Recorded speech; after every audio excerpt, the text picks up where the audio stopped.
Tekken 2. This is Genesis for me, at least when it comes to fighting games. Before I picked this game up on a special offer from Woolworths, I didn't even know that fighting games were a thing, but I was hooked.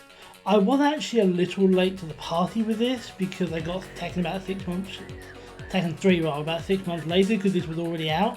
But it's still a fantastic game, still loved it at the time, and I've been looking forward to playing this since I played the original one for a video, so I'm not going to waste any more time talking. We have a roster of 10 here with Jun and Lee being added and Heihachi replacing Kazuya, and we'll start with Jun.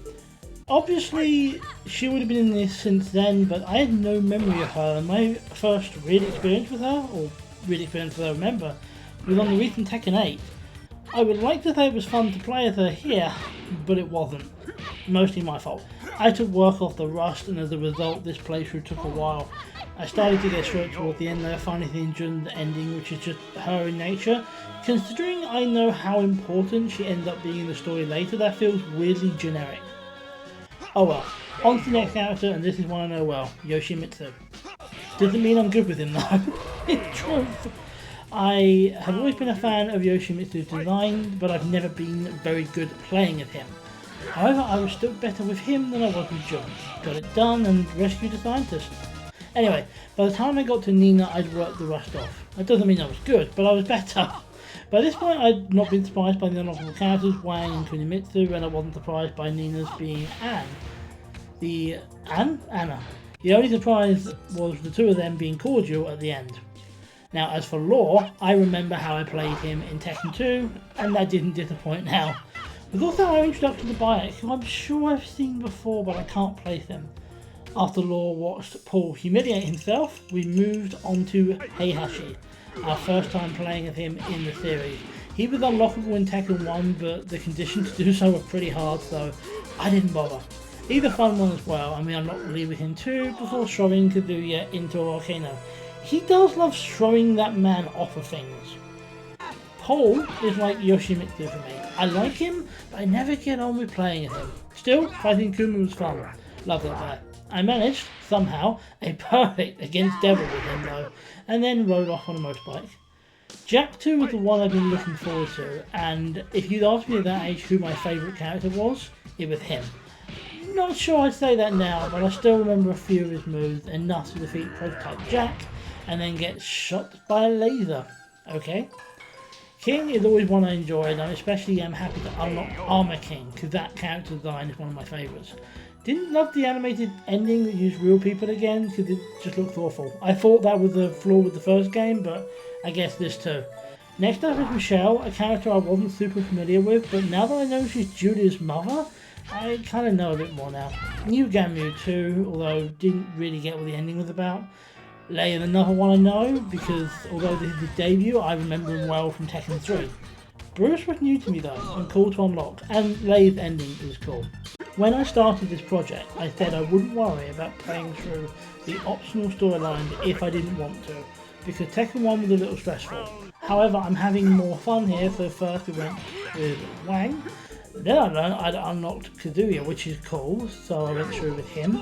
Next up was Kunimitsu, who wasn't much different from Yoshimitsu, followed by Anna, who is unsurprisingly similar to Nina. Her ending scene though is, well, very Japanese. Very of the time. And very weird though. And also, on a side note, doesn't seem like a good ending for her, which is what these endings are meant to be. It's just weird. Playing through a bike was good fun though, that was something new. Now for Lee, who, fun fact, I played as recently in Tekken 8, and until writing this script, didn't make the connection between that character and this one. Now I play as Devil, or Angel, because Devil has two skins. I went through as both to see if there was a difference. There isn't. Fair enough. Next up was Kuma, just classic Kuma, fun character. Then is P-Jack, who is just Jack 2, but somehow worse.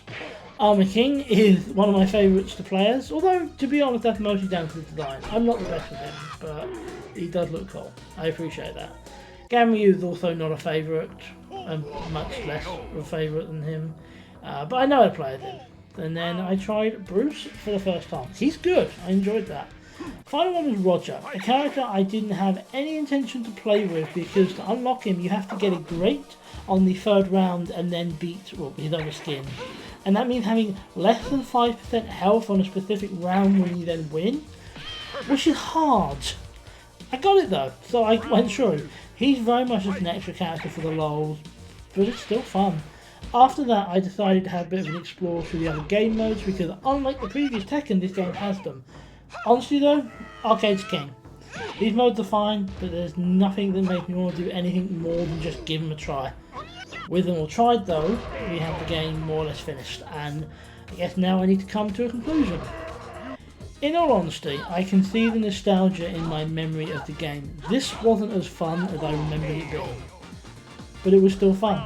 Although the franchise still needs some work, this one feels a lot more polished than the original, and it was a lot more enjoyable. It still needs some work. I still think Tekken 3 is better, at least from my memory.